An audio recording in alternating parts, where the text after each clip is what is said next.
Hey guys, Loco here. World has officially begun. All the groups are done. So I'm gonna do a pick-in video, don't worry. But before that, I thought I'd play a game. And this time it won't be the 3-word game. It's actually called the 90, 50, and 10. I'll basically explain the rules of 90, 50, 10. In 90, 50, 10, you make a statement that has a 90% chance of happening, a 50% chance of happening, and a 10% chance of happening. So I'm gonna make a 90, 50, 10 about all 4 regions. So let's start with my home region, LCK, otherwise known as South Korea.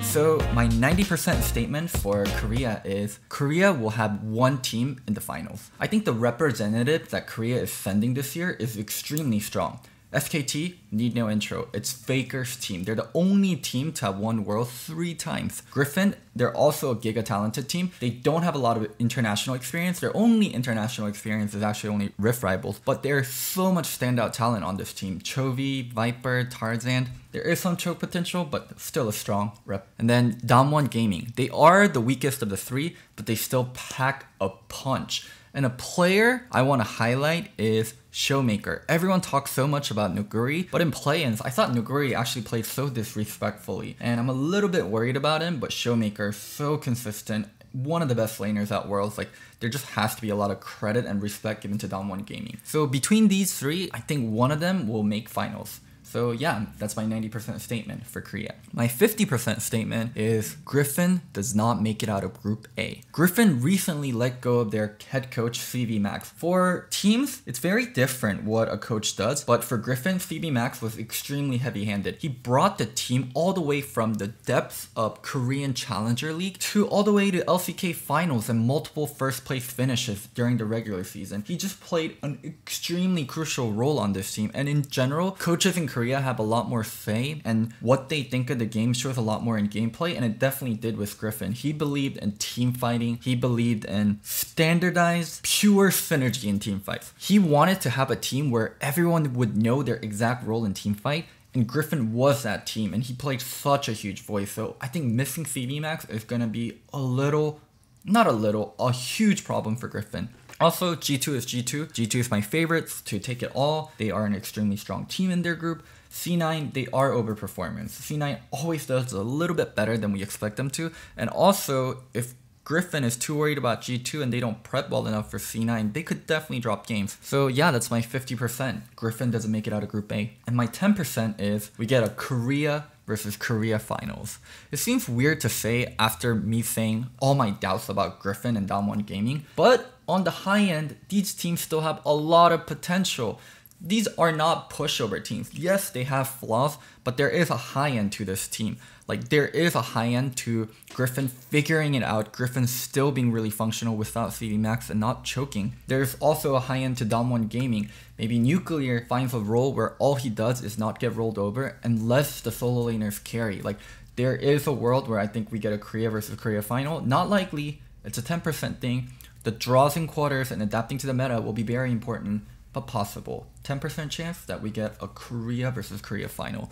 We haven't had that in such a long time. So yeah, I think since like 2017 where it was SKT versus Samsung. So yeah, that's my Korea 90, 50, and 10. Let's go to the host region for this Worlds, Europe. My 90% statement about Europe is EU will lead the World's meta. Perks and mages, and the kind of variety he's been able to show bot lane and the innovation with Yasuo, with Syndra, with Pyke. Like, he also played Pyke support, and I also see them do stuff like Pyke Yumi. G2 overall as a team have been innovating over and over again, so yes, I definitely think we're going to see even more innovation from G2. Reckless, he couldn't beat Uzi playing traditional AD carries in the past, and he kind of developed a mental block, and this year, due to the influence of G2, he started picking up non-AD carries in bot lane, Garen, Karma, and he's been playing mages and solo queue, so I think Reckless will get around playing around Uzi and getting around that mental block by playing non-AD carries.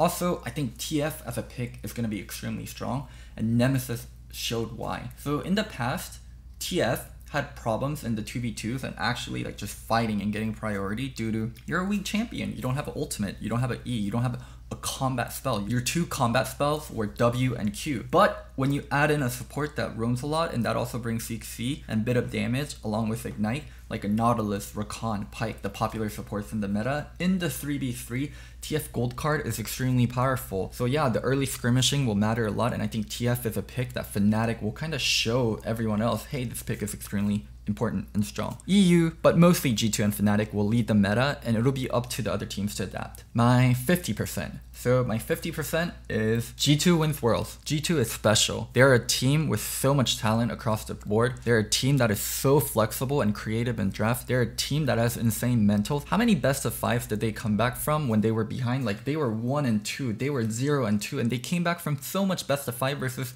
good teams, not bad teams, good teams. Fnatic, SKT, like this is an extremely dangerous team. Also, the meta is very in line with G2's strengths, and even then, I think they'd be a great team in pretty much any meta. Even if the meta shifts away a little from what makes G2 strong, I think they'll be just fine. It is a coin flip, but I think G2 has the potential to take it all this year. Like a 50% chance for a team to take it all is extremely high, and that's how much respect and potential I think G2 has.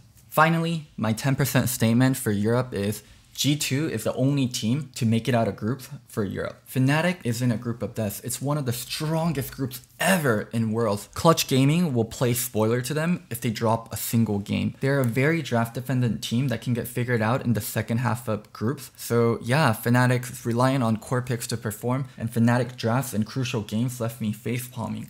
Do you guys remember that game 5 where they drafted Akali, Kassadin, Elise, triple AP topside? Jesus Christ, Kassadin. Splice is a team that's incredibly inactive and passive in mid-game. They tend to wait for item power spikes too much. I also didn't like their play versus DFM or Unicorns of Love. North Karen playing like Booty, Humanoid, and Jersey, their core players, were losing 2v2s and straight up laning versus Unicorns of Love. I think EU sent an incredibly weak third seed. So 10% low chance of happening, but G2 might be the only team to make it out of groups for Europe. Now, let's go to China. Last year's world champion, the defending world champion region. My 90% statement for them is RNG ignores solo laners and plays overly to bottom. 2018, they never really should have lost to that G2 team. Hjarnan and Wadid, are you kidding me? This year, they recruited a carry top lane player and didn't give him resource, so he learned to be independent. And in games, they sometimes put their incredibly good mid laner. I don't care what you're gonna say about Xiaohu. In China, talent level for mid laner is way up there, and I think Xiaohu, who's able to be competitive and sometimes come out ahead, is a good player. Sometimes they put him on picks like Karma. Oh my god, it drives me nuts. I think history will repeat itself. RNG, when it comes to clutch time, when it comes to important games, they're gonna play towards bottom needlessly and ignore the talent on the top side of the map. My 50% statement is IG is actually a good team, and they're going to be able to contend, make semis, make finals. So IG had a really weird summer. Baolan, their support, didn't play for the first 3 weeks. And when Baolan came back, Rookie, their mid laner, left to Korea for personal reasons. It wasn't until Rift Rivals where they had their full roster. Also, in the later part of their season, Ning, their jungler, the problematic, like I'm gonna do things my way, I wanna fight over and over again, got benched for a extremely rookie jungle from LDL, their Challenger League, Leon. So their gauntlet was really rough, Shy was pretty bad, Rookie was pretty bad until the very last moment, but he clutched it out in the end. And it was actually Jackie Love who really carried the team. So yeah, IG not entering the tournament in great form, but Jackie Love looks great. Leon is a talented player who is doing well in LDL, and this team is the defending champion. Even though the last we saw them was bad, like I don't think I could just count out Rookie, the Shy. I think they can get back into contenders form. 50-50 on it though. My 10% is FPX loses a game in group stage. For the newer viewers, FPX, you probably don't even know of them. And even if you do know of them, you probably know them as Doinby and some nobodies. But really, it's not. It's Doinby and the boys.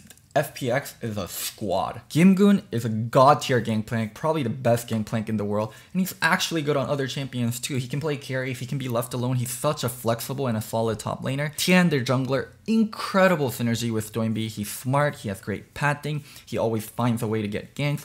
Chris, probably one of the best mechanics I've seen on a support. He's up there with Mickey X. Like, I cannot say enough good things about this guy. LWX, their AD carry, while shaky, he was the all-pro LPL first team AD carry. This guy is wild turtle, but if turtle was just great. He still has like the kind of risky flash in forward, but it's so much more rewarding for AD carry to do that nowadays. I don't see them dropping a single game in groups. So yeah, I think there's only a 10% chance that they drop a game in the group stage. So my adopted region, North America. Oh man, what do I have to say about us? Let's start with the 90% once again. Someone is gonna make a TSM joke on broadcast. I don't know why, but people just love making the overused TSM joke regarding TSM at Worlds. TSM can still make Worlds, there's tickets, lol. Very good group draw for TSM, they avoided everyone. Har.